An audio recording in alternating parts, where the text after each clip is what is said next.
call to order this May 31st meeting of the Public Safety Committee. Can I have a roll call, please?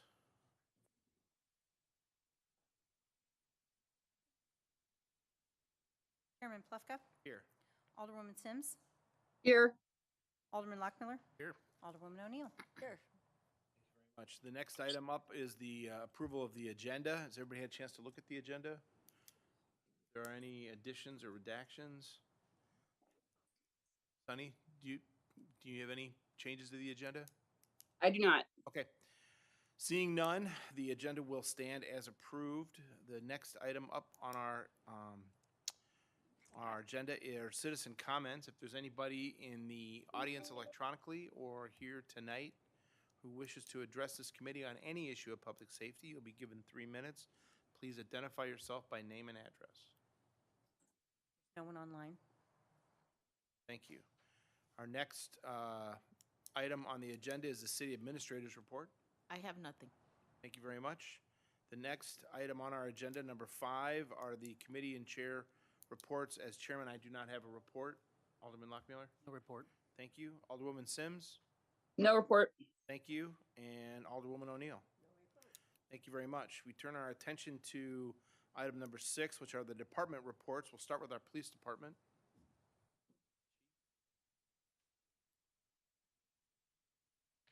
Good evening. Good evening. Start with the crime report, as we usually do. We continue to have good news in the area of the crime report. During the entire month of May, we've only had 2 vehicles broken into at night in our neighborhoods. We've had a few in our retail areas. Home Depot had a couple and Strausser had a couple. But we've only had 2 incidents. One was was a little concerning. On May 7th, we had a garage door opener used out of a vehicle at 3:30 in the morning, where they were trying to go into the garage, and a homeowner heard the garage door open, came out and confronted them. At the same time, on White, there was a car that was gone through that night as well. So they were back-to-back incidents by the same people at 3:30 in the morning. Short of those 2 incidents, really that's the only significant nighttime crime we've had. So it continues to be way down. We had in Memorial Park on May 8th, we had one of our own facilities broken into and some tools taken. They were recovered in the park. I don't know if you guys saw that on the police report back then, but the snow cone stand was also broken into. So it was a nighttime burglary. They probably looking for money and tools. In that case, that's still open. The detectives are still looking at that. During the course of May, our felony fleeing events are down as well, which coincides with our nighttime crime being down. We've had 5 felony fleeing events in the month of May, which is significantly lower than we normally have. All 5 were stolen autos. The most recent one was out of York Village. It was actually Ladue police jumped the car when it popped on our flock camera, and our guys and gals jumped into it with them. They went east on 64 and ended up letting them go. But so these flock cameras continue to be a nice tool for us to protect our neighborhoods. We had some movement in the police department, retirements. Chris Gibson, I think you guys are aware, Sergeant Gibson has left us for a position down in Branson. Nick Stanzi is also leaving for a position at St. Mary's High School. His last day is next week. And then we also have a disability pension application for one of our sergeants, Matt Morgan. So that's in the process. So the reality is we're going to be down 3 sergeants very quickly. We're in a promotion process, trying to get our promotions squared away. We're also having a promotion process for the rank of lieutenant.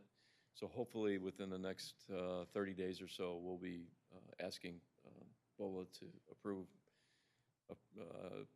2 sergeants, 2 corporals, and a lieutenant's position as we try and backfill all these people leaving. So also has opened up openings for our police department. Right now we sit at 1. We do have 2 people in the queue. One's in the academy, one's an active police officer that it looks as if they're going to come on board with us. So it continues to be a real challenge to hire folks in our job, but so far so good. We are getting strong applicants and it's going well. So last thing I had on to talk about was just a quick update on the canine program. The dog that was selected, Red, is still being trained at Shallow Creek. Apparently he's doing well. And TJ Lockenick, Officer Lockenick, will be leaving on the 19th from Brentwood, and he'll be going out to Pennsylvania, and he'll start his 4 to 6 week program matched with Red, and hopefully be back here in Brentwood then shortly thereafter. So on the 15th, we're doing our fundraiser at the park. We look forward to a fun night, hopefully raise a little money and keep moving forward for our K-9 program and the stuff that our new police foundation's doing for the police department. You happy to answer any questions if any of you have any? I have two. Will have you been doing the bike patrols periodically throughout, or will they Yeah. start back up with the weather? With the weather being nice, we have started them back up. You're talking about the neighborhood bike patrols, right? Yeah. That along with our business program are both in progress now. Right now, we started with almost 500 businesses in Brentwood that we were going to touch this year, and they're well over 300 right now. So it's really gone well. The officers have embraced that, got a lot of good feedback. These are more of our small businesses and shop, a lot of them that just don't have a need to call the police, but it's good to get in there and meet them and have them meet an officer and have a contact. So those are going really well also. Does the joint oversight, that task force, does that have any plans in the future? Yeah, there's another date set in July to go back out, so we'll be participating in that as well. Contribute any of the, I know it's hard to know. You attribute any of the reduction in crime locally to some of these efforts? I would put that low on the list.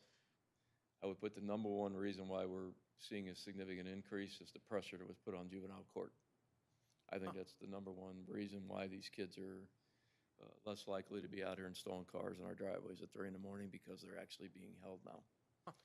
So a lot of the pressure that the elected officials in St. Louis County, matched with the Chiefs of Police Association, put on the juvenile courts has really been effective. It's not perfect. There's a lot of holes in it as well. They do get released fairly quickly because of the limited number of juvenile beds in juvenile court. But if I had to pick one of the ingredients out, I would say that's one of them. Thank you. Thanks very much.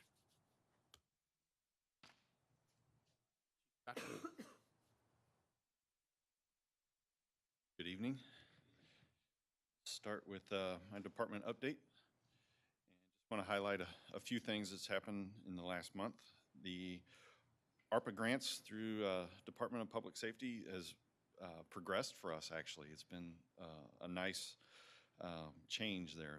The web portal advanced, and our fire grant, which includes funds for training, moved to the award status, which means we can start submitting documents through the state's procurement process. So that is good news, because a little further down, some of those training funds are going to pay for a class that starts next week and will conclude at the end of June. So that is very good news. We still continue to wait on the release of the funds for our UTV, which was our EMS grant. So as soon as that is released, we will provide the documentation and get it on order. The ECDC update. So I'm very happy to provide this update of our fire station alerting, which goes beyond notifying the firefighters of a response. This directly relates to call processing times at dispatch. So the first phase of that project is complete. We have our direct connection through AT&T fiber to eCentral in our station. And this control box is doing the automatic notification right now. So when we receive an alarm, we're actually getting 2 notifications, one on the legacy system, which comes several seconds later than the automated one. So we're already seeing improvements. So we are very happy with that. Phase 2, which will complete that project later this summer, we are getting some new speakers installed into our station, especially in the engine bay, which will help us on that audible notification. Earlier today, I had pleasure to hit submit on our Medicare ground ambulance cost data report. We have one more step that's in process, and the city administrator has to certify that report So we're done. We're essentially done, and BOLA gets to certify that as soon as they confirm her access to the web portal. So I'm thankful for our partners in that with PCG and EMSMC, who helped us along the way, provided a lot of data, and we have an accurate report. Along the same line as the Medicare reporting, I failed to provide it in your document. Our Missouri State Ambulance license expires in June. Lieutenant Medical Officer Marcus Herman has our application submitted to the state. He's been in contact with the state. They will be doing a site visit at some point in June to issue our renewed license for the ambulance service. Marcus, talking to some of his colleagues in the area, the state has been rather slow this year on those renewals. Typically, they're issuing them in about 2 weeks out. So that will be another big hurdle for our department this year, because that comes around once every 5 years. Our training update, our firefighters just continue to excel at a lot of variety, a high variety of highly skilled training opportunities. We sent 2 firefighter paramedics to St. Charles County Ambulance District last week. They completed a week-long urban search and rescue training. So they are certified as USAR paramedic specialists now. They were trained by the best. Their lead instructors were deployed to Haiti after a hurricane. They were at the Miami area with the collapse of the condominium complex. So working in collapsed, confined space areas is tremendous training, and that was grant funded as well on a federal grant, so at no cost to Brentwood. Just remarkable. And we did complete our live burns in the month of May. Went very well. We continue to collect data, so time to task. How long, once a unit arrives at the training ground, until their assignment is complete for each scenario, we continue to see improvements. We continue to monitor this. Right off the bat, from our first live burns to where we're at today, we've seen a 30% improvement, I should say. And the gap is narrowing. So if you had a really fast time and a really slow time in the beginning, it's really come down where our times are narrow, which is consistency, and that's what we're striving for. That's all I have on that report. Is there any questions on that? I had 2 other documents just for your information. The performance measure report, there was a significant bump in the month of April on the loss from fire, and that still could be adjusted based off Little Bit Foundation. Most of their loss is from the flood, and they're still working through that. And then we threw in the fire, it kind of complicated, so I don't know how the fire will end up completely being separated, because the flood damage is much greater than the fire damage. So if you see changes in that throughout the year, it's just because the insurance company has provided that update to us. So, all right. Thank you very much, Chief. Thank you. Yep. Public Works.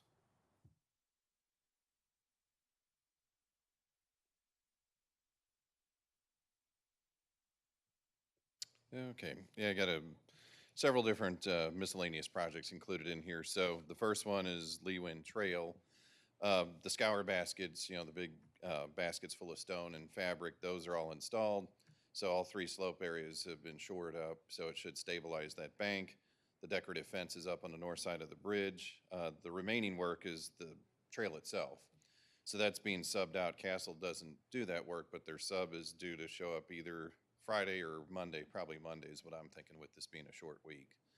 So Salt Trail? it's actually concrete. Oh, really? So from like the bridge north will be concrete over that disturbed area. And then they'll also be putting back the curb that, whatever curb sections were damaged to during the process. And then also putting that depressed ADA ramp that would connect over to Rosalie. So all of that should be done here in the next couple of weeks. We're targeting mid-June, so around the 16th, weather permitting and everything. And then that'll take care of that project.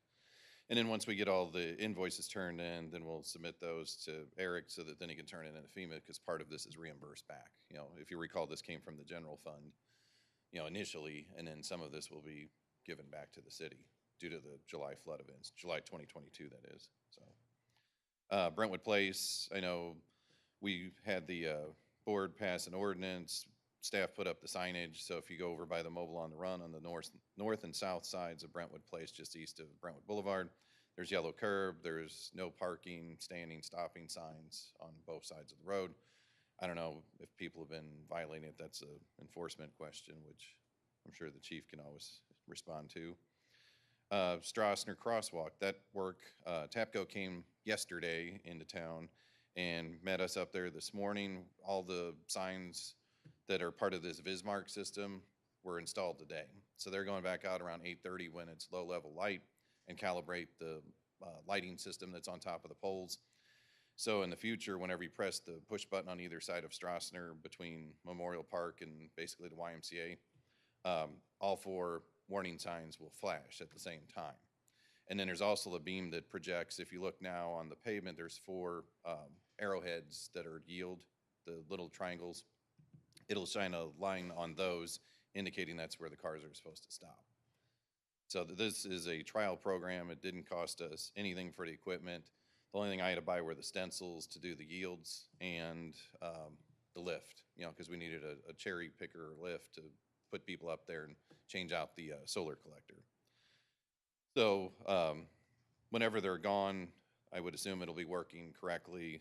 They're going to send us video, pictures. I'll send that to Janet so we can put that on the communications circuit and kind of promote this. And then see if you have any feedback. I don't know how often you travel in the area or if your constituents will give you feedback at a ward meeting, but you know, it should be working after tonight. And then Litzinger Road at Bremerton Road, we were asked to look at that intersection of Litzinger and Bremerton, particularly Litzinger going east-west. The one side of the road is controlled by Rock Hill, you know, the south side, so eastbound, and then the westbound is ours all the way to McKnight. So what Rock Hill plans on doing is swapping out the stop sign that's there with a larger one and then putting an advanced warning sign that says stop sign ahead, or else it's the picture of a stop sign ahead. And then on our side, the best I could come up with would be the, I'm trying to think of the name. Oh, it's a Legend Viz. So it's also made by TAPCO, but the way I would describe it is it's close to the blinking stop sign at McKnight near York at the north end, except this one's got the added feature of turning on or off the word stop so that it lights up too, which I'm going to try that out because it's supposed to be even greater visibility with that particular one.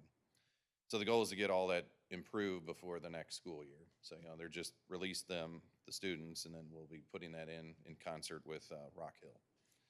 And then the last one, low-speed vehicles, the warning signage.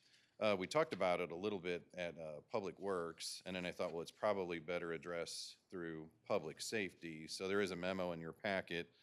I don't know if anyone has any strong reservations about any of these signs, if you have a particular one.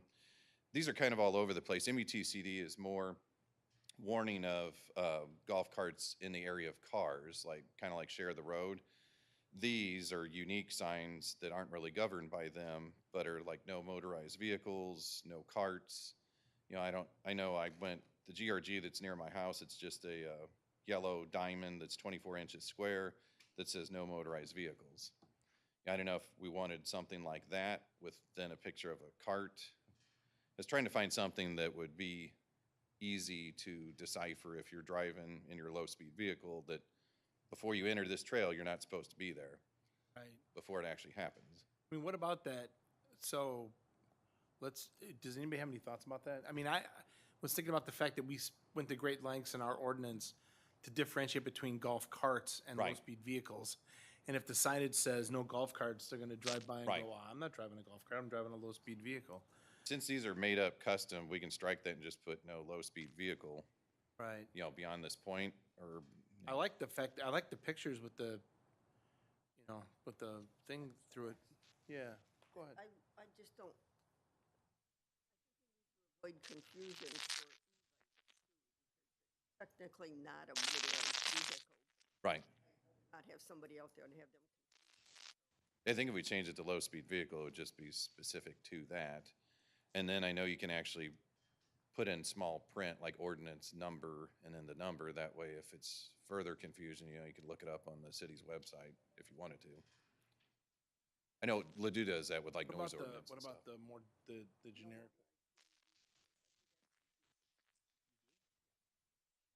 Because it's too generic?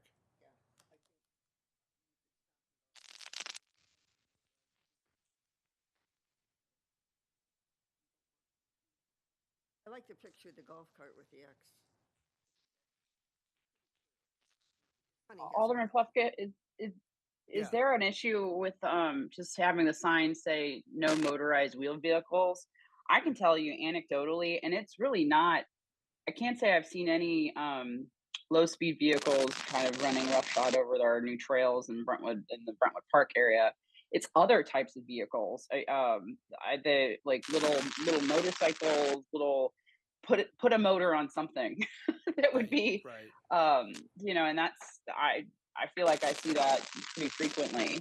I mean, I know that there are parts of our trail system where we are allowing low speed vehicles, like in a very limited form. But I mean, to me, it says no car. I mean, to eliminate ambiguity. I mean, to say no carts or no motorized vehicles prohibited, but there's not a picture of a low speed vehicle. No car. I mean, carts. Okay, I'm on a cart. I'm okay. I mean, is there no motorized wheeled vehicle? Seems pretty straight, pretty hard to parse out of.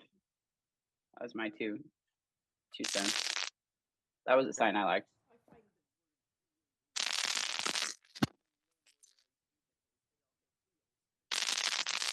Oh, you turned your microphone on. All right. I'm sorry. It was on. Yeah, it just wasn't. Yep.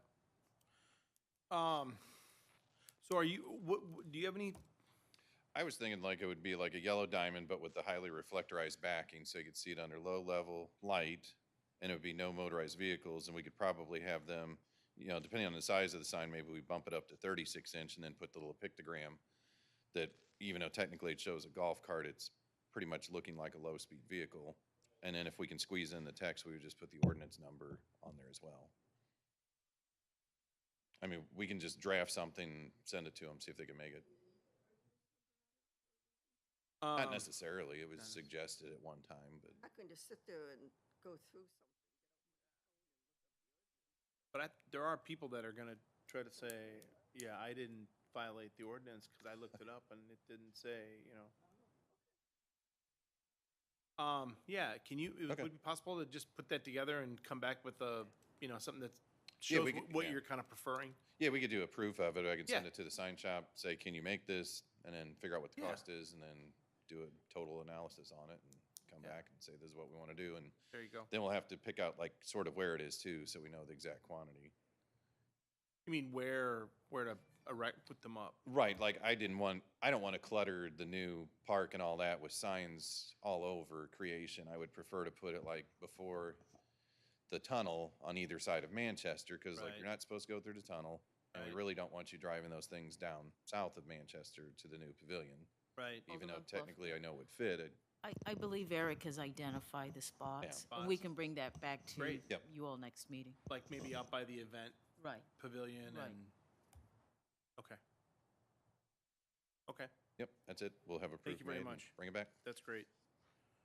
The next item on our agenda is number 7, and that is the meeting minutes. Everybody had a chance to look at those minutes? Anybody has any changes? There's something at the end where it's just a typo. Something's repeated where it looks like roll call and we're all answering present. So it's just a clean it up, weird sort of thing. Nothing with the content, it's fine. With that Scrivener's change, can I get a motion to approve the consent agenda? So moved. Second, Second. Moved and seconded. Is there any further discussion? Hearing no additional discussion, can we do this by acclamation?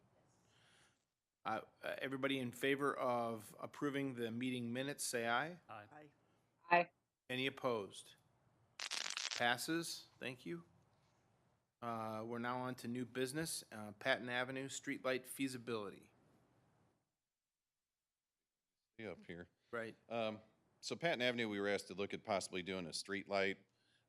If you recall, that's just a short block. There's lighting at the intersections. So if you look, where Patton intersects with White and Harrison, there are lights at those corners, intersections, but there is none mid-block.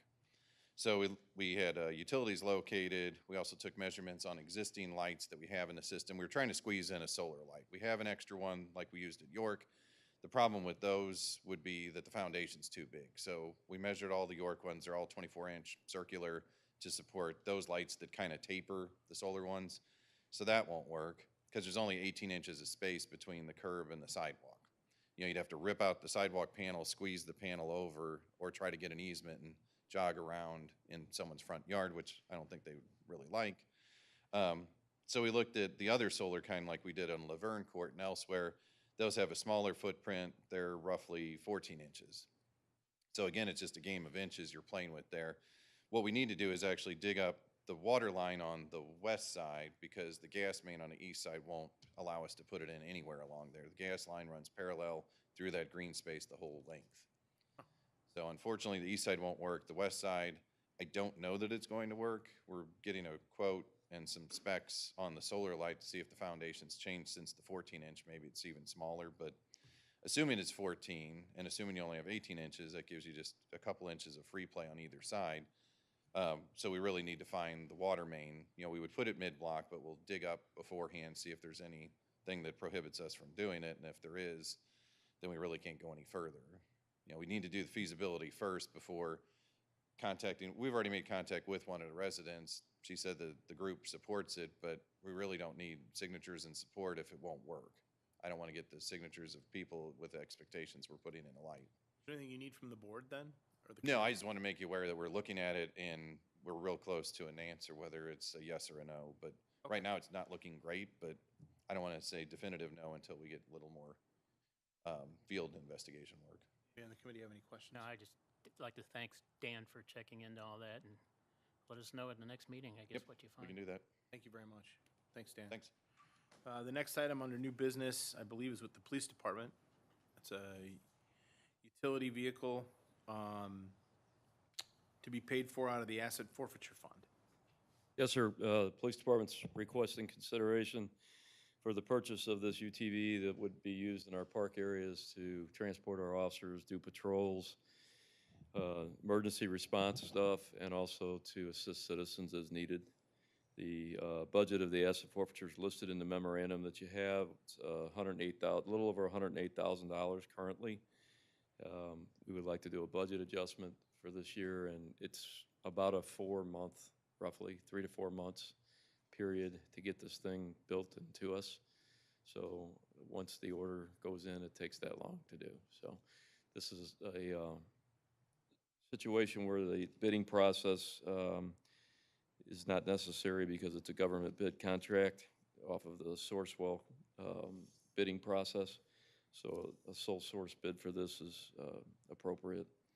And we're asking for permission to go forward doing this, and then I'm assuming that Bola, I think you said earlier that you wanted it to go to Ways and Means if they That approve has it? been our process. So a recommendation from Public Safety, Ways and Means, Board of Aldermen. From the safety aspect of it, where this is, I'm assuming, to be more effective in what's going to be the park area and the trail area. Yes, and as, hopefully as we build out even past that, it'll really give our officers an opportunity to respond quickly if we expand down Manchester as well. The expectation that it would be housed somewhere down in that area? Yes, Do you have a sense of to be where? determined. Okay. We have talked to Eric briefly about it. I'm confident we'll figure that out. Okay. All right. Anybody in the committee have any questions? Yeah. As far as housing it, does the new pavilion down there, doesn't it have a little garage area? Is that pretty much? It's full of park stuff, and we toured it today, and I'm told that there's not enough space in it for their stuff. However, we had a meeting this afternoon, so we are working on finding another location within the district. Okay. Any other questions? This needs committee action to go then to Ways and Means. But what you're asking for is a motion whether to approve this from a public safety standpoint. So, yes, so this is, first of all, a motion to amend the asset forfeiture budget. Okay. Then second, approval of the UTV purchase. So So it's it's two two actions. motions? Right. All right, so can I get a motion to amend the asset forfeiture fund? So moved. Been moved and Second. seconded. Is there any further discussion? Please. Why wouldn't this change in the forfeiture funds be at the, Well, it's public safety, so we start here. And then we didn't want to skip, because oftentimes when we do, we're told you shouldn't have. So we're just following the process. good cover, all right. Right, okay. Any further discussion? Hearing none, roll call, please. Chairman Plufka, Yes. Alderwoman Sims, Yes. Alderman Lockmiller, Yes. I Alderwoman O'Neill. believe everyone on Zoom can hear Motion me. Can I carries now- by a vote of 4-0. Can I now Yes, get a, yes. I'm getting lots of yeses. Wonderful. I'm hoping the audio works out for everyone this evening. We're about to start. what's going on there?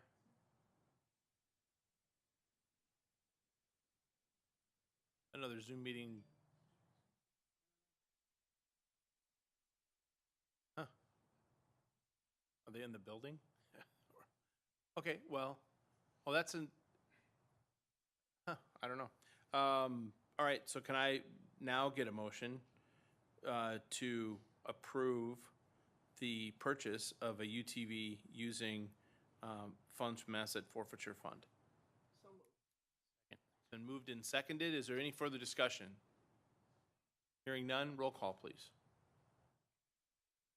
Chairman Plufka, Yes. Alderwoman Sims, Yes. Yes. Alderman Lockmiller, Yes. Alderwoman O'Neill. Yes. Motion carries by a vote of 4-0. Thank you very much. Thank you, sir. Thank you.